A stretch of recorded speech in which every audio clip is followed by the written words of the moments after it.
Bonjour, je suis Étienne Gigant de l'entreprise de formation Uniliance.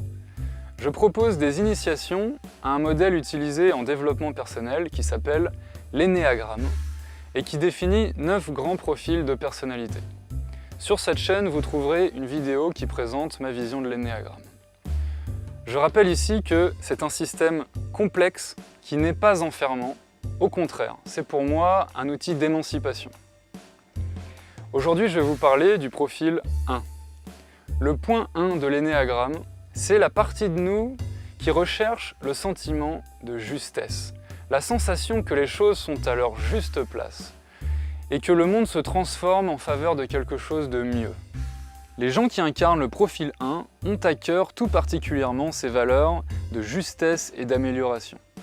Ils se construisent instinctivement un idéal et leur attention se porte sur les erreurs et les failles qui nous éloignent de cet idéal. Ils ont donc un sens aiguisé de ce qui peut être amélioré, corrigé, et ils y travaillent souvent avec grande application.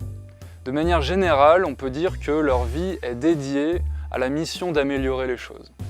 Intérieurement, les 1 se réfèrent à des valeurs, une éthique pour diriger leurs actions, choisir leur posture et leurs réactions, et même contrôler leurs émotions. Il y a donc peu de place laissée à la spontanéité. Tout doit converger vers l'idéal pour espérer atteindre le sentiment de justesse. Ils sont plutôt rigoureux avec eux-mêmes. Le repos et la distraction doivent être justifiés, mérités.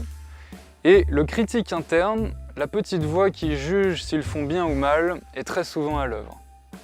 Paradoxalement, la peur de l'erreur peut créer de la procrastination. Quand les 1 s'identifient d'un peu trop près à ce rôle de missionnaire, ils ont tendance à imposer aux autres la rigueur qu'ils s'appliquent à eux-mêmes. Ils vont devenir nerveux de voir les autres faire des erreurs et ils peuvent leur reprocher le laisser-aller qu'ils se permettent. Les verbes « falloir » et « devoir » sont souvent utilisés. L'idéal et les normes qu'ils s'imposent leur paraissent universelles et ils ont besoin que tout le monde les adopte pour éliminer les zones de questionnement et de doute. Il n'y a plus qu'un seul standard valable. Si les 1 s'enferment un peu trop dans cette stratégie de correction compulsive pour apaiser leurs besoins de justesse, un cercle vicieux s'enclenche. Ils se focalisent sur tout ce qui n'est pas correct, et comme ils ne peuvent pas tout corriger comme ils le souhaiteraient, ça crée chez eux de la frustration, de la colère. Or, la colère a tendance à être considérée comme une mauvaise émotion.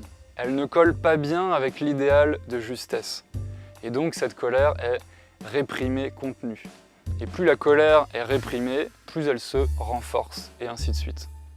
Il faut donc trouver une stratégie pour soulager la pression due à cette colère interdite.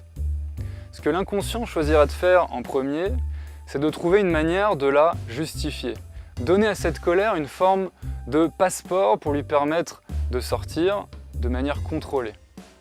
Il peut donc arriver au 1 de provoquer, voire fabriquer une situation où ils se sentent le droit légitime de hausser le ton.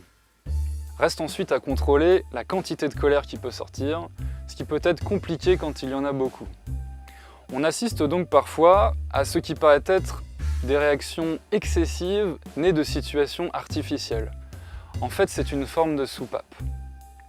Une autre stratégie couramment utilisée par les 1 consiste à se créer une double vie. 2 univers différents, comportant des normes différentes, permettent d'exprimer des besoins différents. Les normes d'un groupe interdisent souvent ce qui est encouragé par un autre groupe. Et la double vie permet de laisser s'exprimer des besoins qui s'excluent mutuellement. Avec un peu de recul sur eux-mêmes, quand les défenses naturelles se détendent, les 1 deviennent sereins, avisés, inventifs, et ils mettent leur énergie abondante au service du monde. De manière générale, on peut dire que les 1 sont soigneux et persévérants. On trouve beaucoup de 1 qui sont des spécialistes pointus dans leur domaine. Si vous vous reconnaissez dans ce profil, ou si vous reconnaissez en vous certains des mécanismes que j'ai évoqués, je vous invite à en témoigner dans les commentaires. Et si vous voulez découvrir l'énéagramme par l'expérience avec un groupe qui partage la même curiosité, ma formation vous est ouverte. Vous pourrez trouver les informations et de quoi vous inscrire sur le site uniliance.fr. À bientôt.